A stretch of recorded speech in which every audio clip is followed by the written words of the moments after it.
So you may know Audis as understeering front-heavy pigs. And well, the understeer on the Audi B9 S4, well,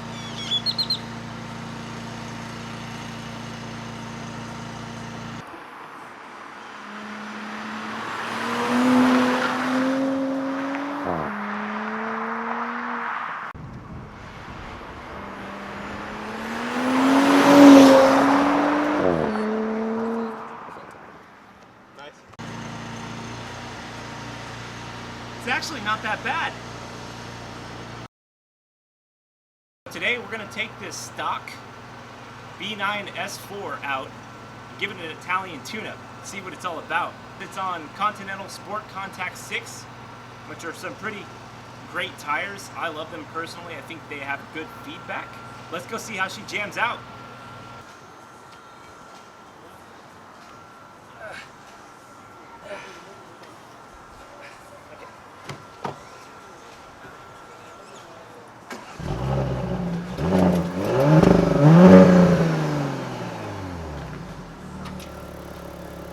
Why is it so quiet?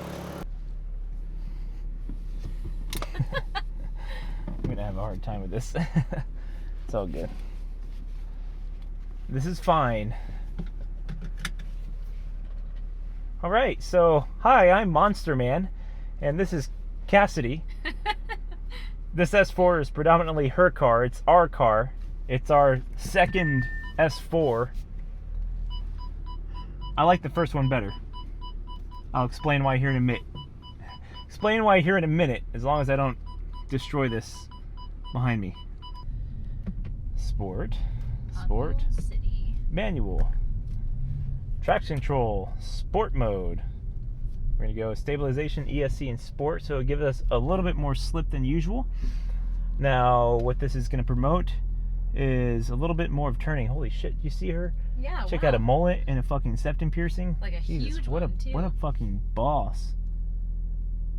I always wanted to pull off that like shaved head mullet thing, but definitely can't. All right, industrial area of Austin. I know we've been watching Raised by Wolves lately, and everyone has a mullet. Like they've all got. I mullets. guess in the future, per Ridley Scott, everyone has a mullet. Everybody, mullets for everybody. The kids, the women, the men, Just everybody's got a mullet. different variations of mullets. A bunch of mullets. See how she does. As a rock hits the windshield, like what? Boop. Typical Austin. Car's got plenty of pickup. The thing about these Audis is they're very, very, very, very tight. Hello, sir. Ready for the show? And kind of as you saw a little bit earlier, if you got some slip, you can just get in there, power on, just like that. It's so much fun. So the thing you want to do with the Audis, how you drive these cars, I don't care if it's an RS3 and S3, which is front-wheel drive bias, or an S4, which is rear-wheel drive bias, bless that, you got to give it a little bit of lift-off oversteer. So basically you jab into a corner, aim for the apex, let off real quick of the throttle, it shifts the weight, and you can just rotate it just like that. It's a lot of fun. Hit my little jump. Dustin. And through the chicane. Transitions very well, as the young one here can tell you. Very well. The car is fairly stout chassis-wise. There's a little bit of flex you can feel. The suspension on Audis is so stiff. There is not a lot of travel. The rebound stiffness is like, ah! So that's always good. Kind of helps out with the handling a little bit more, because these cars are heavy. Very heavy cars.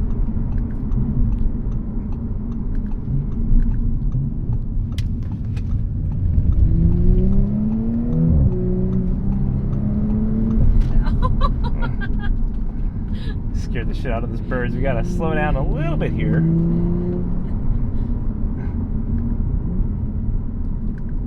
Yeah, through the transitions of the S-turns. She does a really good job.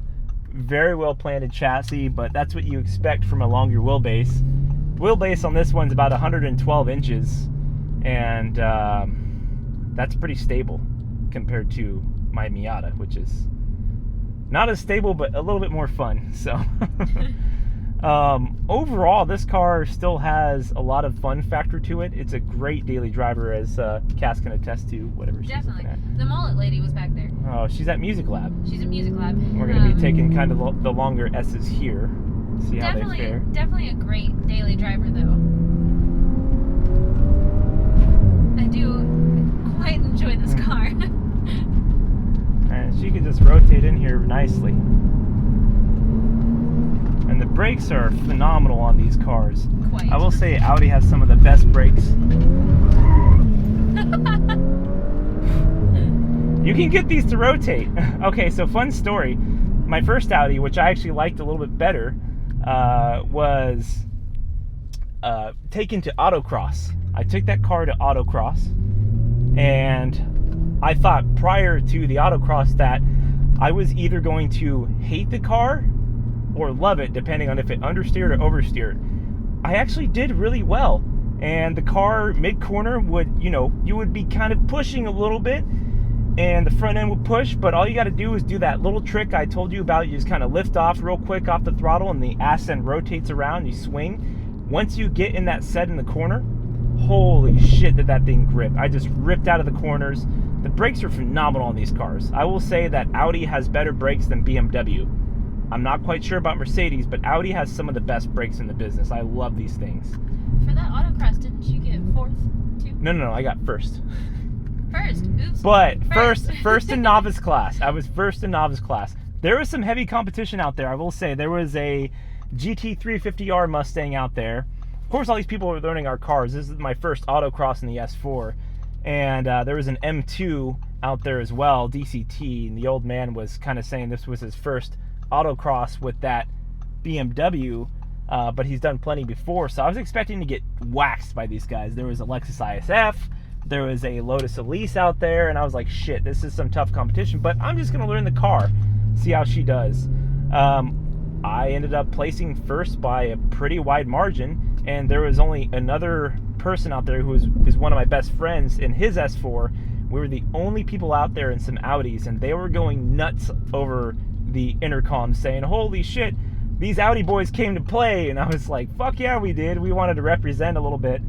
Because I was working for Audi at the time. Overall, these cars are phenomenal. Honestly, if I were to give this car a ranking, it would probably be a hard B tier car. So almost A tier, but it's a hard B tier, not quite A tier. It lacks a little bit of fun factor in comparison to other things I've driven, which y'all will see. Well, on the fun factor, coming from a girlfriend's point of view who drives it now, I would actually say that this car is quite fun.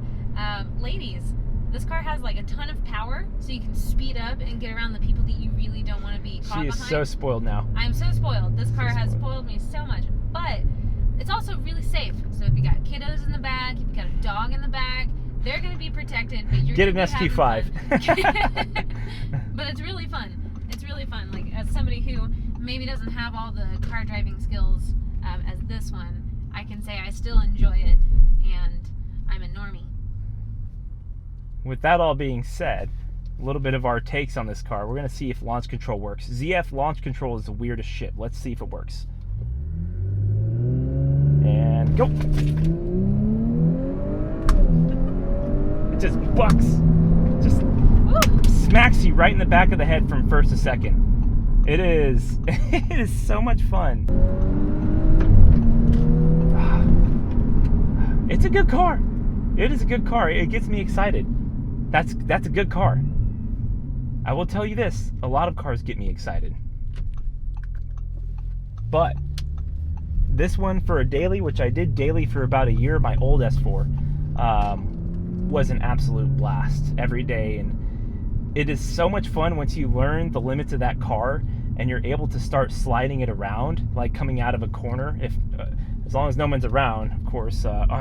In Mexico, under legal limits, it is a blast. I loved it. Another thing I was saying earlier that I alluded to was that this S4 in particular is equipped with the dynamic steering. I don't like dynamic steering. It is way too artificial.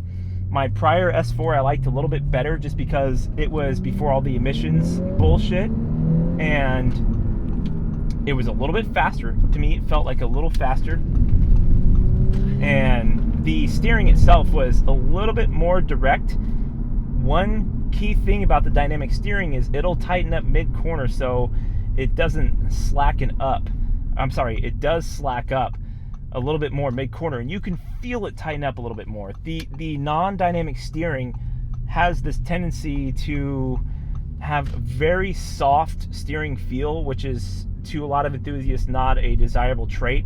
However, the steering itself was very direct and dead on for the most part, whereas the dynamic steering itself is kind of like you kind of have to gauge how it's feeling at that speed, at the RPM, at that time. Like, it's doing all this extra process just to get it going, and it's not bad. You get past it for sure, but the thing is, it's still very artificial. Audi does not do steering the best. It's still, even with dynamic steering, it's still extremely detached.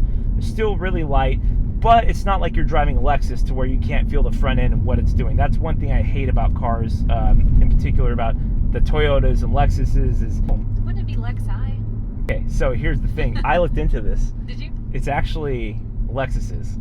Lexuses. You can't do Lexi, and the reason being is because the noun for the car company is what it is. There is no plural of that. The plural is Lexuses or something like that. For you grammar junkies, you can tell us how it is, but it is Lexuses. I've always said Lexi just because it's funny, and personally, I don't give a shit about Lexus. Lexus is one of my least favorite companies.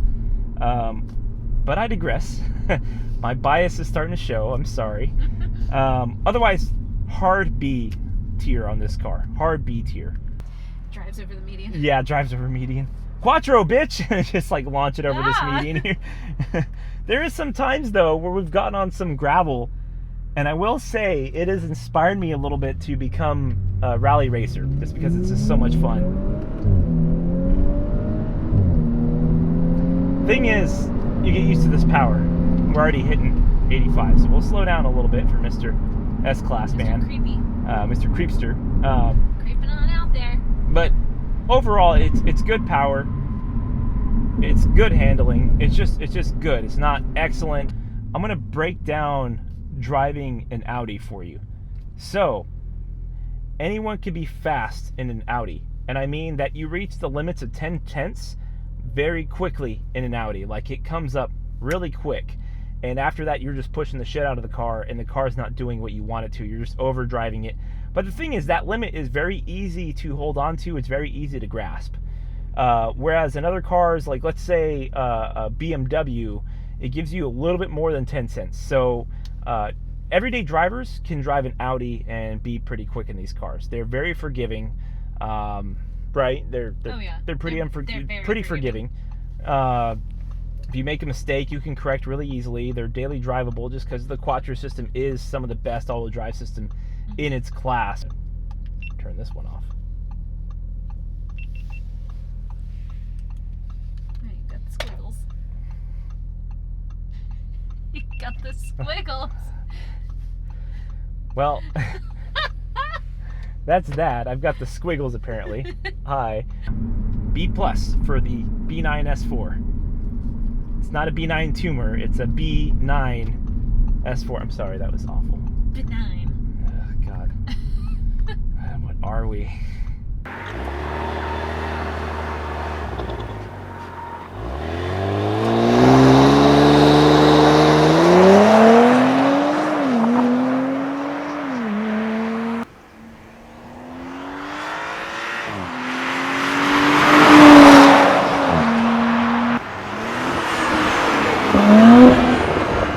Welcome to my tier list that I based off of the Forza Performance Index.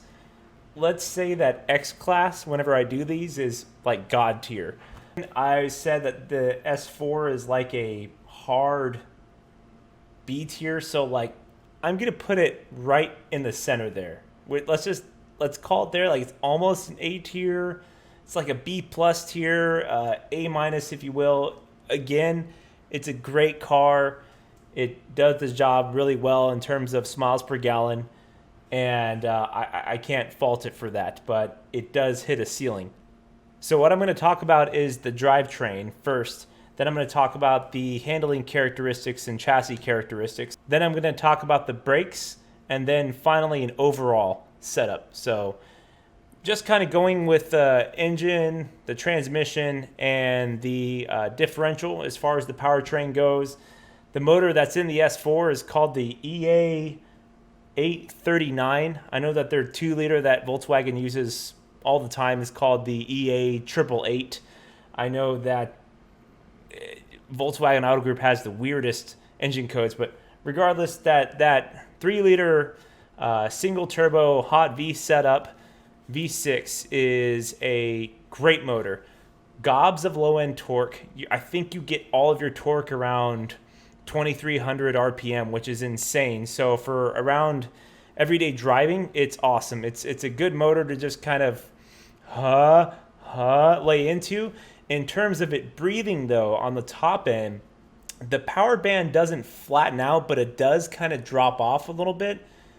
How do I word that? So basically you're going, it doesn't build, so it doesn't breathe as nicely up top as the old supercharged 3-liter did in the older Audi S4.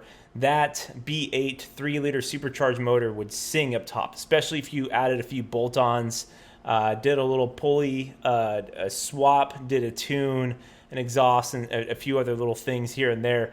Those motors were really awesome. I actually raced another S4, I'm sorry, it was an S5, so a B8 S5 that had around 400 and, I think he dynoed around 380 something all-wheel horsepower, and he had over 400 foot-pounds of torque. I raced him in my first S4, my B9 S4 I should say, and we were really evenly matched the whole entire time. So, but just kind of the top end, he was starting to kind of get away. But my car is stock, so it's really nice to be able to make that low end torque and kind of keep that. So that's one area where this motor shines, is the torque is awesome. Like the torque is fantastic.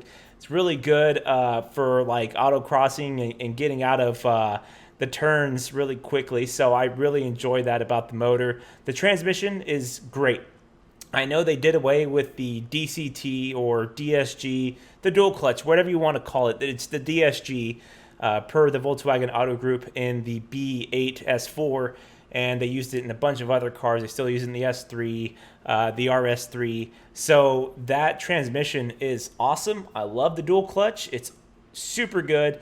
However, the ZF 8-speed and everything, they put the ZF 8-speed in everything now, is so well tuned that you can barely tell a difference. I mean, when you're coming down, you're doing some downshifting. I mean, you can kind of feel it working just like a regular torque converter automatic, instead of that almost heel toe feeling on the dual clutch where it's just kind of revving for you and then engaging the clutch.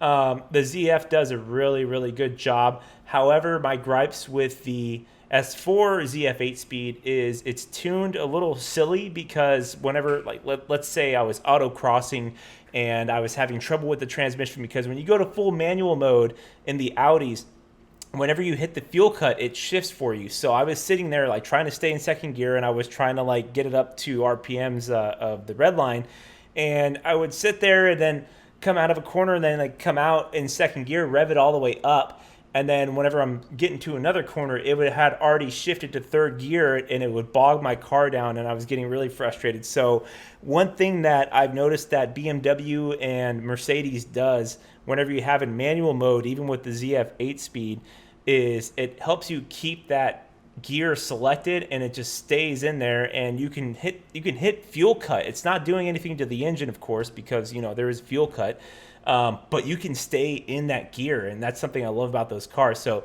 again, going back to why the S4 is more of an everyday pedestrian, everyday man or woman's kind of daily, when they don't really know, or I should say they don't take it racing and you know, they're a car enthusiast.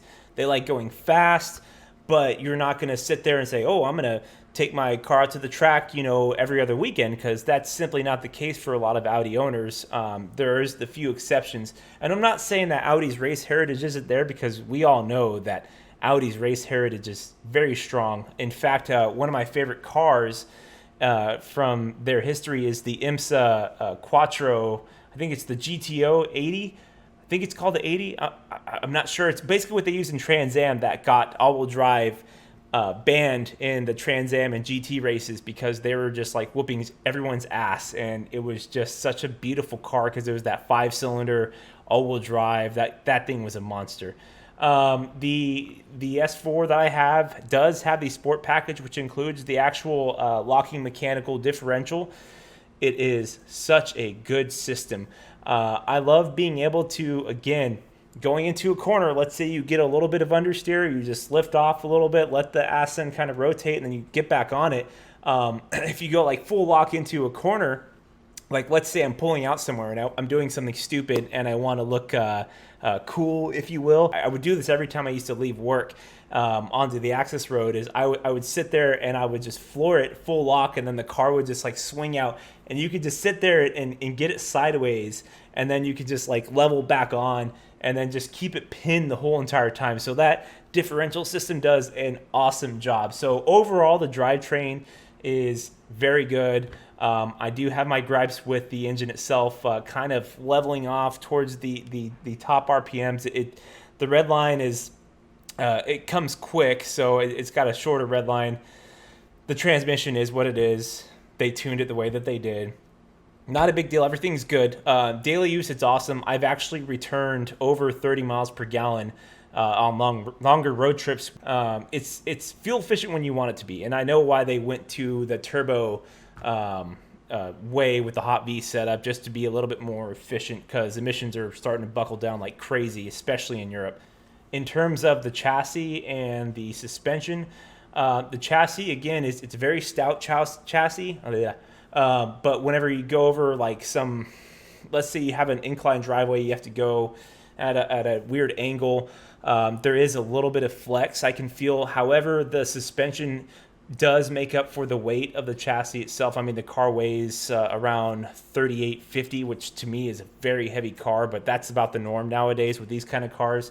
The chassis does have a little bit of tendency to flex, but the suspension itself is extremely stiff. It's that adjustable. It's kind of like the Magna-Ride and like the Cadillacs, and basically everything in the strut will basically compress and get a little bit stiffer for rebound stiffness when you're in dynamic mode, which is a sport mode, and then kind of get a little softer in comfort mode. I love the setup on the cars. It is a little bit bumpier just when you're going over some rough roads, and that could be due to having the really heavy wheels on the car itself. So it's 19-inch wheels, and the Audis just have really, really heavy wheels.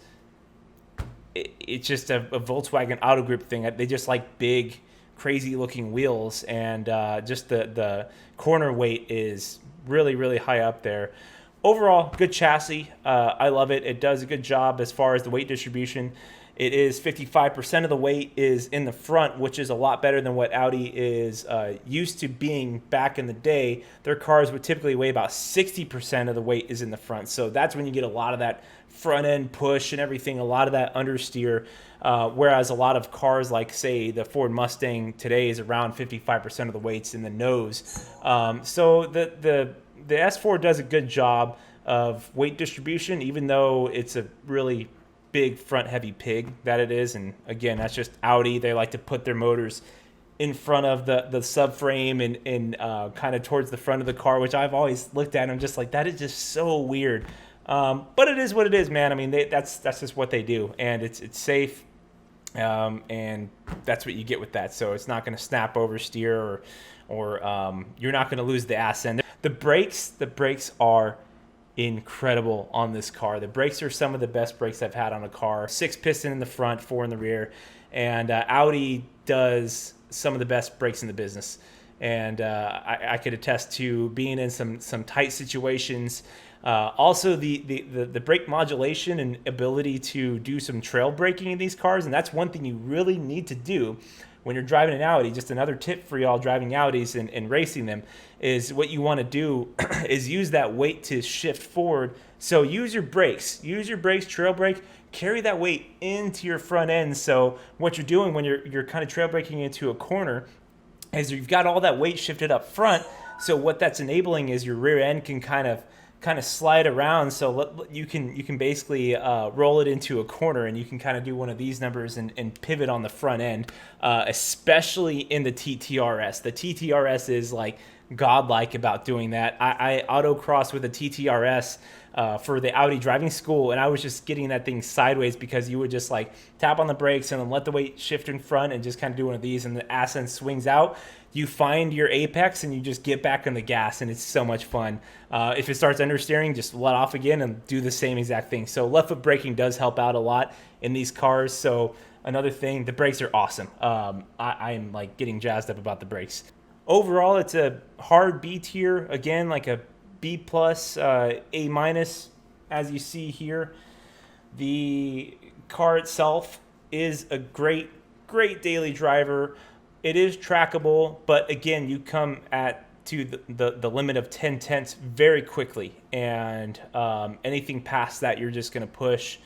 So if you're looking for something with a little bit of more modability, a little bit more of that fun factor, I would look at something probably rear-wheel drive. However, with some tuning, maybe some sway bars even. I've actually driven that same S4 with sway bars. It was on the Hankook tires, which I hate.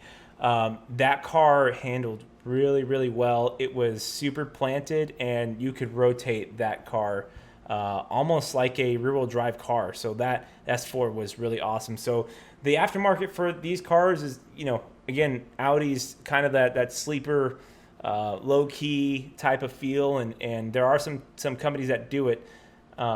Look into it. So it's a great chassis to mod. I'm sure this thing would be killer if you took all the seats out and everything and just like shaved a bunch of weight off and like lost 250 to 300 pounds. Like, this thing would be a killer on track. Not bad for a heavy Audi.